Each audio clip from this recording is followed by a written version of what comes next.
Good morning, જય શ્રી રામ, જય માતાજી મિત્રો। આજે સવારના પોરમાં વહેલા પાટણ જવા નીકળી ગયા છીએ। ધોરાજીથી માત્ર 22 કિલોમીટર દૂર છે। થઈ રહ્યા છે પાટણ આવવાના, જો આ બે ટિકિટ ભેગા જ છે।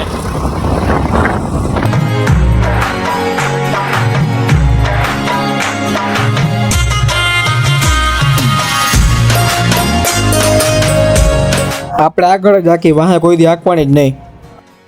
कौन है ये लोग? પાટણમાં ડુંગર દેખાવા માંડ્યો ને રસ્તો થોડોક ખરાબ આવી ગયો। ભાઈની સ્માઇલ જોવો ખાલી, કિલર સ્માઇલ હો। ફાઇનલી પહોંચી ગયા પાટણમાં અને પાટણમાં ડુંગરને ઓસમ પર્વત તરીકે પણ ઓળખવામાં આવે છે।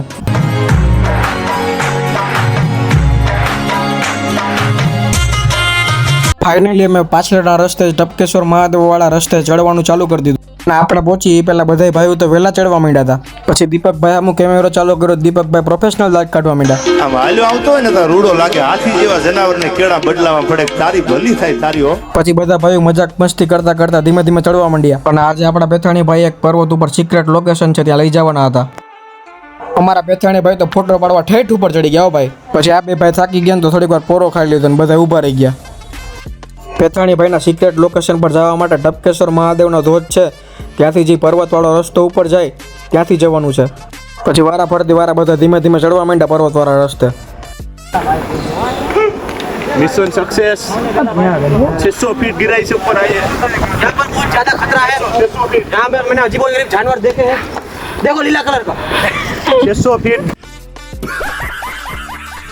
આ ભાઈએ કીધું એમ ખરેખર લોકેશન તો ડેન્જર હતું, પણ બધા ધીરે ધીરે ચડવા માંડ્યા। और मैं आपको दिखाऊंगा कि दुनिया की कुछ सबसे खतरनाक जगहों से कैसे जिंदा बचकर निकला जा सकता है। અને આ છોટું નતો જો ઉતાવળ, આ બે ભાઈઓ ઝરણાના પાણી જ પીએ ભાઈ, બિસ્લેરી નહીં। એક ભાઈબંધને મોબાઈલ આપ્યો તો લેન્સ સાફ કરતા જ ભૂલી ગયો। પછી બધા ભેગા થઈ ગયા ને ગણી લીધા કે માણા બધા આવી ગયા ને ભાઈ।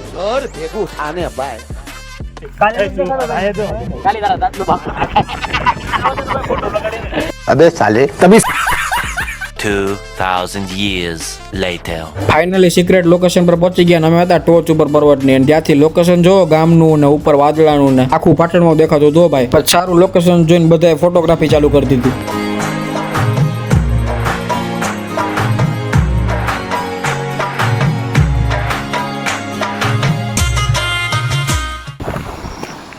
हेलो गाइस, ये धूप खिली है सुबह की और यहाँ पे घास है।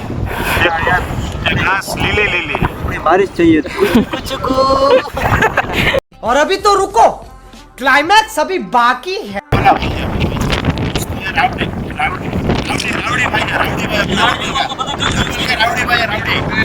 इसके यहाँ पे लिखेगा राउडी। अब हम फिर से नीचे उतरेंगे 600 फीट नीचे, जहाँ से हम ऊपर आए। यहाँ पे सांस लेने के लिए दिक्कत पड़ती है। टिम्बर जो ओला मासिया।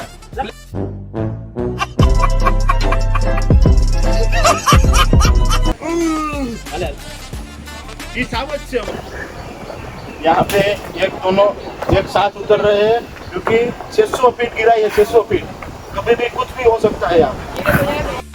लेकिन एक सेकंड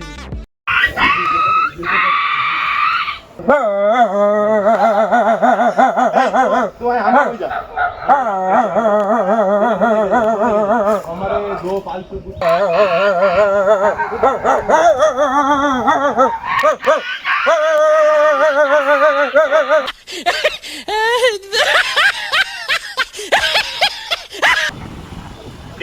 फिर से मिलेंगे।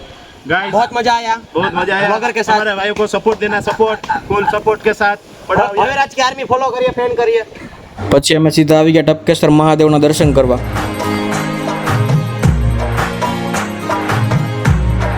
પછી બધા ભાઈઓએ પી લીધી સોડા। પછી કરી દીધું ઉતરવાનું ચાલુ। કુદરતી નજારો લેવો હોય તો ચોમાસામાં જરૂરથી જરૂર એકવાર તો પાટણમાં આવવું જ જોઈએ। અને ટપકેશ્વર મહાદેવના રસ્તાવાળા રસ્તેથી જ્યારે નીચે ઉતરીએ ત્યારે રસ્તામાં એક ગુફા જેવો પાણો પણ આવે છે, અને નીકળી ગયા હવે ફાર્મ હાઉસે જવા, કારણ કે થતું હતું મોડું। હજી આ પર્વત ઉપર તો ઘણા બધા સ્થળ ફરવાના બાકી રહી ગયા, અને આ મહાદેવની મૂર્તિના દર્શન કરી લે બધા।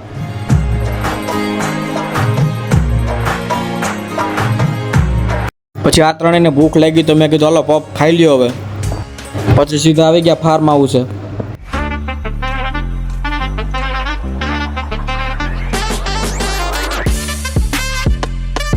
પછી હું ને ભાઈબંધ વયા ગયા ગામમાં, કારણ કે ફાર્મ હાઉસ જે જમવાનું બનાવવાનું હતું એના માટે બધી વસ્તુ લેવાની હતી.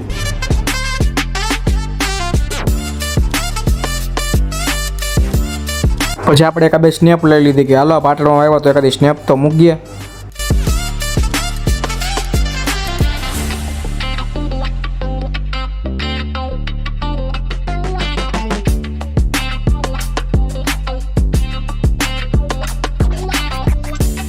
પછી છાયસું ને બધું સામાન લઈને થઈ ગયા રવાના ફાર્મ હાઉસ બાજુ. અને ફાર્મ હાઉસે બધા ભાઈઓ મહેફિલ જમાવીને બેસી ગયા હો.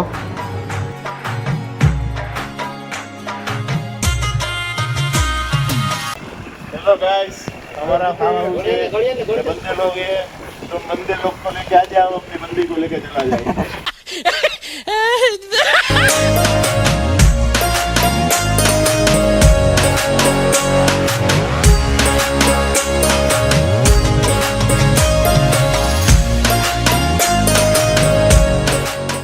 અને આજે આપણા હર્ષભાઈ શાક બનાવવાના છે કાજુ પનીરનું હો. હવે કાજુ ઠલવે જો.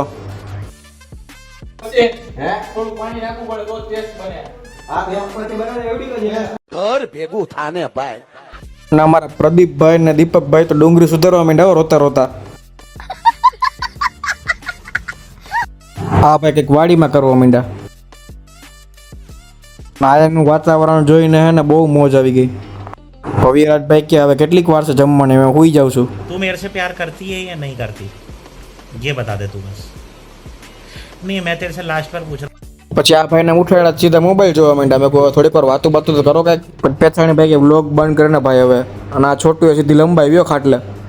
ત્યાં તો હર્ષભાઈ ને ગાંધીભાઈ તો બે શાક બનાવવા માંડી કે હાલો હવે ભૂખ લાગી જોરદાર.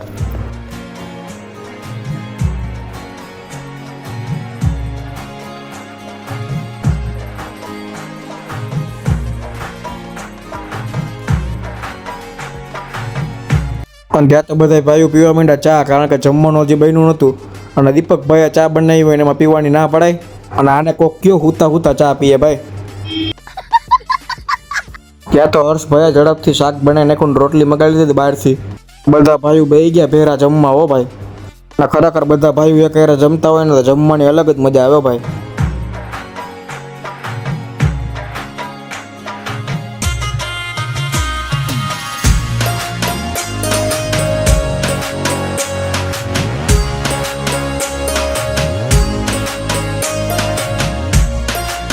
પછી જમીન થોડીક વાર બધા ભાઈઓ બેસી ગયા ને વરસાદ ચાલુ થઈ ગયો હતો અને બધાએ કરી પબજી ચાલુ હો.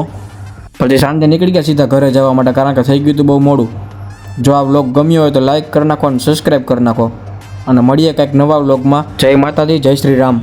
अब अगर तुम लोग नए हो तो सब्सक्राइब करो, वो जो लाल वाला बटन है उसके साथ स्कैम करो या फिर महफिल जमाओ.